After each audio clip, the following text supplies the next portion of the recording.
그렇다면 세계 박람회를 유치할 도시는 언제 결정이 될까요? 오는 11월 179개국이 투표를 하는데 투표 전날을 빼면 마지막 프레젠테이션이 바로 오늘입니다. 그래서 더 중요하고 우리 대통령까지 나선 거죠. 자세한 내용 경제부 최윤영 기자와 알아보겠습니다.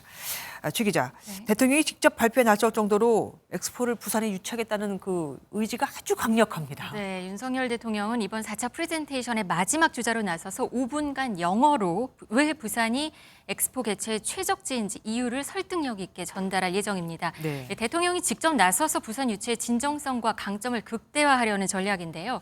윤 대통령이 국제 무대에서 영어 연설을 하는 것은 지난 4월 27일 미국 상하원 합동회의 연설 이후 두 번째입니다. 네. 이에 앞서서 세계인에게 널리 알려진 가수 싸이와 학계 스타트업 대표 등 연사 4명이 현장 연단에 오를 예정이고 이 걸그룹 에스파의 리더 카리나 그리고 세계적인 성악가 조수미 씨가 응원 영상 메시지를 공개할 예정입니다.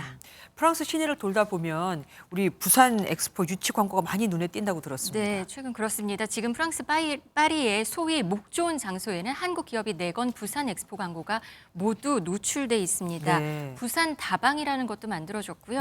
부산 이스 레디라고 랩핑한 차량들이 파리 시내를 누비고 다니고 있습니다. 총회장과 리셉션장을 잇는 850m 도로에는 앞으로 부산 로드가 만들어질 예정이고 여기에 부산 스테이션과 한옥 컨셉의 부산 스페이스 등의 홍보 부스도 설치돼서 각국 대사들을 사로잡을 예정입니다. 지금 판세는 어떻습니까? 우리나라가 사실 6개월 늦게 시작을 해서 일각에서는 처음엔 해보나 마나다 아니면 이미 끝난 게임이다 이런 부정적인 반응이 사실 지배적이었는데 최근에는 많이 달라졌다고 합니다.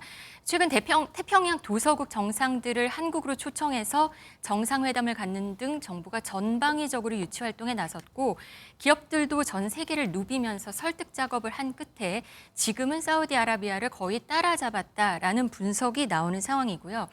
이 경쟁 상대인 이탈리아 로마가 만약에 결선 투표에서 떨어지면 그 표를 우리가 가져와서 사우디의 대역전극을 펼칠 수도 있다 이런 얘기도 나옵니다. 다만 네. 이 중동이나 아프리카에서 영향력이 큰 중국이 사우디를 지지한다라는 얘기가 나오고 있어서 긴장의 끈을 놓을 수는 없는 상황입니다.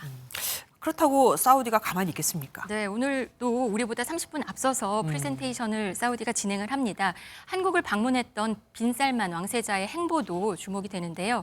우리는 당초 그 윤 대통령이 발표자로 나서는 걸 비공개로 할 예정이었지만 네. 빈살만 왕세자가 파리에서 유치 경쟁을 벌이고 있는 점을 감안해서 공개를 결정했습니다. 우리보다 먼저 파리에 도착해서 홍보에 나선 것을 보면 사우디도 상당히 우리를 견제하고 있는 모양새입니다.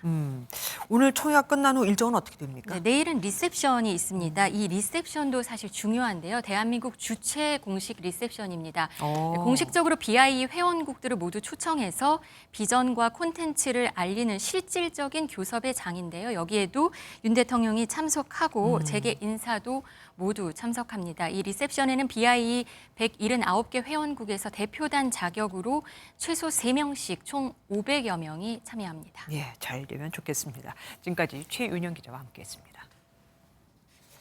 안녕하세요, 김주하입니다. 공정하고 신속한 MBN 뉴스 유튜브를 통해서도 만나보실 수 있습니다. 특히 더 많은 뉴스와 라이브를 보고 싶으시다면 오른쪽을 눌러서 구독하시면 됩니다. 어렵지 않죠? 빠르고 정확한 뉴스로 계속 찾아뵙겠습니다. MBN 뉴스를 시청해 주신 여러분 고맙습니다.